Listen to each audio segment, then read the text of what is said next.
Hello friends, હું છું અલ્પા અને આજે આપણે શરદ પૂનમ સ્પેશિયલ દૂધ પૌવા બનાવવાની રેસીપી આપણે એન્જોય કરીશું. બે ફ્લેવરના દૂધ પૌવા આપણે બનાવીશું. એક આપણે રોઝ અને ઇલાયચીની ફ્લેવર છે અને બીજી આપણે ચોકલેટ ફ્લેવર છે, જે આપણા બચ્ચાને પણ ખૂબ જ પસંદ આવશે અને મોટાને પણ.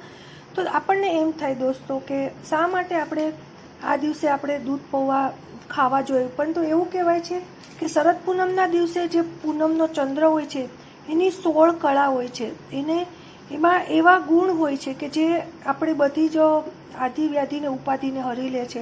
અને એટલા માટે જ તે વૈદ લોકો એ દિવસે બધી જડીબુટ્ટીઓને પૂનમના દિવસે રાખે છે ચંદ્રમાના કિરણોમાં, જેથી એનું ખૂબ જ સારું બેનિફિટ મળી રહે છે. કહેવાય છે કે આ દિવસે ભગવાન શ્રી કૃષ્ણએ રાસલીલા કરી હતી અને ગોપીઓને સાથે રાસ રમ્યા હતા, એટલે આપણે પણ તેની યાદમાં આ દિવસે ઉજવણી કરીએ છીએ અને દૂધ પૌવાનો પ્રસાદ વેચાય છે.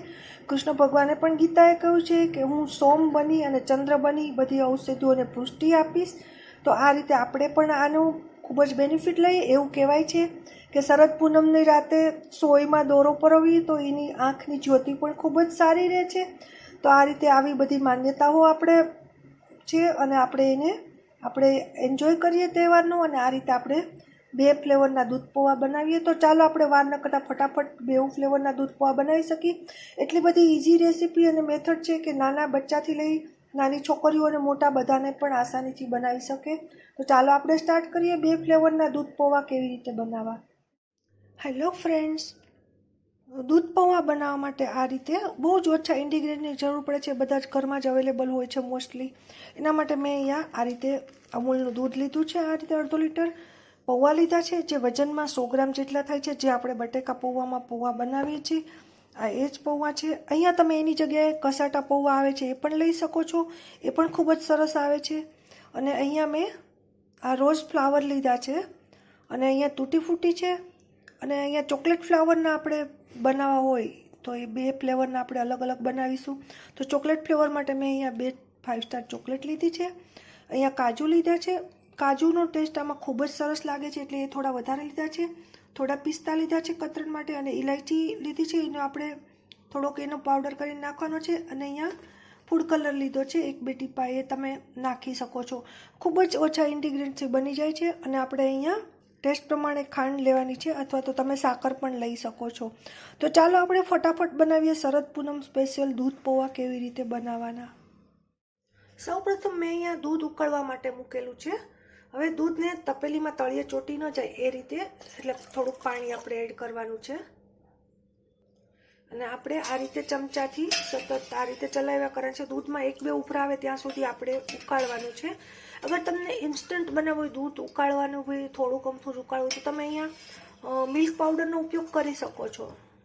આપણે અહીંયા જે નેચરલી શરદ પૂનમમાં જે પૌવા ખવાય છે આપણે એ જ બનાવીએ છીએ, એટલા માટે આપણે અહીંયા દૂધને ઉકાળી લઈશું.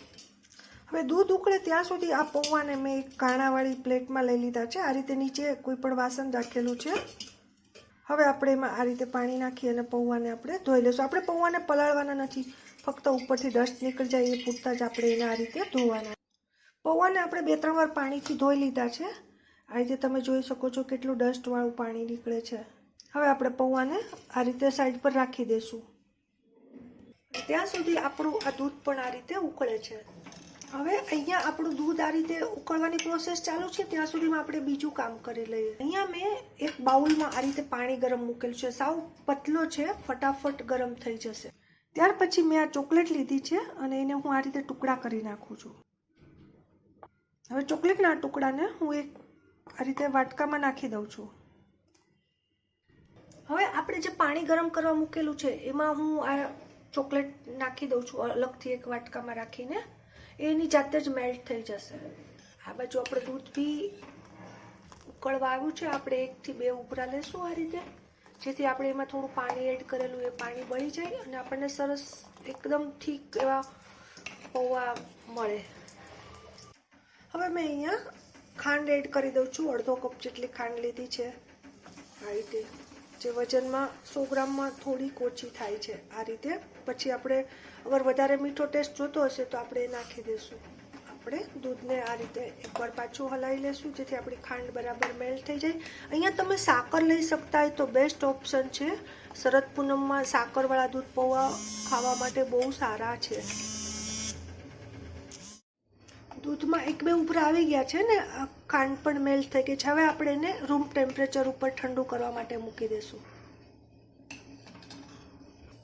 આ રીતે ચોકલેટ એની જાતે જ મેલ્ટ થઈ જાય છે, પાણી ઉકળે છે એટલે. આ રીતે આપણે દૂધને થોડીક એનાથી વરાળ નીકળી જાય એ રીતે જોવાનું છે. હવે આપણે પૌવાને એમાં એડ કરી દઈશું. પૌવાને આપણે ગેસ બંધ કર્યા પછી આ રીતે નીચે નાખ્યા છે જેથી પૌવા એમાં મેલ્ટ ન થઈ જાય ને આપણને એનો ટેસ્ટ મળ્યા કરે.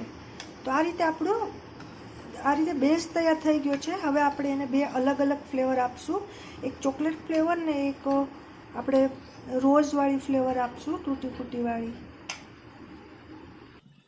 આ રીતે આપણે એક સર્વિંગ બાઉલ લેશું.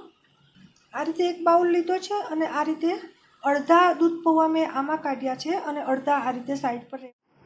અહીંયા મેં આ રીતે એક ચમચીમાં થોડું આ રીતે એસન્સ નાખેલ છે, મેંગો એસન્સ છે. આ રીતે આપણે મિક્સ કરી દેવાનું છે જેથી મસ્ત યલો કલર આવશે. અગર તમને કેસર નાખવું હોય, કેસર ઇલાયચીની ફ્લેવર કરવી તો તમે કેસર પણ એડ કરી શકો છો. હવે મેં અહીંયા ઇલાયચી નાખેલ છે. ત્યાર પછી તૂટી ફૂટી એડ કરું છું. ત્યાર પછી આપણે આ રોઝની પાંદડી છે એને મેં આ રીતે પાણીમાં આ રીતે તમારે ધોઈ લેવાની છે. ભલે તમારા ઘરના રોઝમાં તમે લો પણ એને આ રીતે આપણે થોડી વાર પાણીમાં પલાળીને પછી એમાં એડ કરી.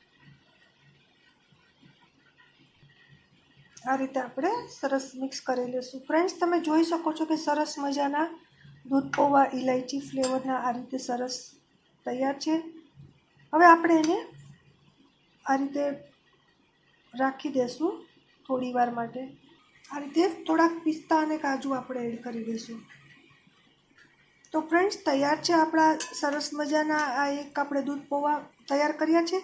આપણે એને અત્યારે હમણાં ટેમ્પરરી થોડો ટાઈમ આપણે ફ્રીજમાં મૂકી દઈશું, એકાદી કલાક.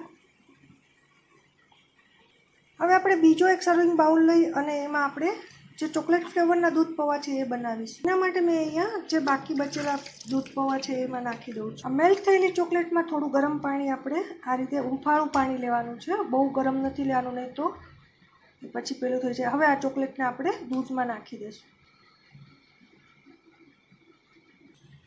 હવે આમાં હું કાજુ એડ કરું છું. આમાં આપણે કાજુનું પ્રમાણ થોડું વધારે રાખશું. આ રીતે આપણે એને હલાવી લઈશું. આ ચોકલેટ ફ્લેવરના આપણા દૂધ પૌવા આ રીતે રેડી છે. આમાં તમે તમારી રીતે ક્રિએટિવિટી કરી શકો છો. મેં અહીંયા થોડીક ચોકલેટ હતી એ ખમણીને નાખી છે. અહીંયા તમે જેમ્સને ઊભી સ્લાઇસ કરીને પતલી પતલી કતરણ પણ નાખી શકો છો. તો આ રીતે ચોકલેટ ફ્લેવરના આ દૂધ પૌવા આપણા રેડી છે. તો આ રીતે આપણા આ ચોકલેટ ફ્લેવરના પૌવા રેડી છે. તો તમે આ રીતે તમારા બચ્ચાઓને ખુશ કરી શકો છો. અગર એ પૌવા ન ખાતા હોય કે નથી ભાવતા તો આ રીતે તમે બે અલગ અલગ ફ્લેવરના દૂધ પૌવા બનાવી શકો. ફ્રેન્ડ્સ, તમને મારી આ દૂધ પૌવા બે અલગ અલગ ટાઈપના દૂધ પૌવા બનાવવાની આ રેસીપી કેવી લાગી ચોક્કસથી કહેજો. ચોકલેટ ફ્લેવરના પૌવા છે, આપણે બિલકુલ ટ્રેડિશનલ રીતે આપણે પૌવા બનાવ્યા છે, દૂધ પૌવા, જેમાં પૌવા પણ આપણને આ રીતે દેખાય છે, એનો ટેસ્ટ આવે છે અને ફ્લેવર આપણે એકદમ આપણે અત્યારની આપી છે, પણ જે એની બનાવવાની મેથડ છે એ આપણે બિલકુલ પ્રાચીન રાખી છે. આ રીતે તમે જોઈ શકો છો કે પૌવા પણ આમાં તમે જોઈ શકો છો અને આ રીતે સરસ મજાના દૂધ પૌવા રેડી છે. તો આને તમે જ્યારે પણ આપણે આ પૌવા બનાવી છે ત્યારે આ રીતે બપોરે તમારે એને બનાવી લેવાના છે અને પછી એને સાંજે 7-8 વાગે એટલે 7 વાગે એટલે આપણે એને ઢાંકી અને આપણે છત ઉપર કે ટેરેસ પર એને આપણે મૂકી દઈશું. અને શરદ પૂનમનો જે મૂન છે, ચંદ્ર છે, એમાં લાઇટ પડે અને પછી જે ઠંડા દૂધ પૌવા થાય છે એ આપણે 12 વાગે એનો એન્જોય કરીએ છીએ. તો ફ્રેન્ડ્સ, તમને મારી આ પૌવા બનાવવાની રેસીપી કેવી લાગી ચોક્કસથી કમેન્ટ કરજો અને કહેજો કે તમને આ રેસીપી કેવી લાગી. અગર રેસીપી થોડી પણ સારી લાગી હોય તો ચોક્કસથી એને શેર કરજો તમારા ગ્રુપમાં, જેથી વધારે ને વધારે બધા લોકો આ બે ફ્લાવરના દૂધ પૌવાનો એન્જોય આપણે શરદ પૂનમના દિવસે કરી શકીએ. ચેનલને લાઇક કરજો, રેસીપી શેર કરજો અને ચેનલને સબસ્ક્રાઈબ કરવાનું ભૂલશો નહીં. તમારો બધાનો ખૂબ ખૂબ આભાર. ફરી જ એકવાર એક આવી સરસ યુનિક રેસીપી સાથે આપણે ફરીવાર મળીશું. ત્યાં સુધી રજા આપશો. તમારા બધાનો ખૂબ ખૂબ આભાર. Thank you so much.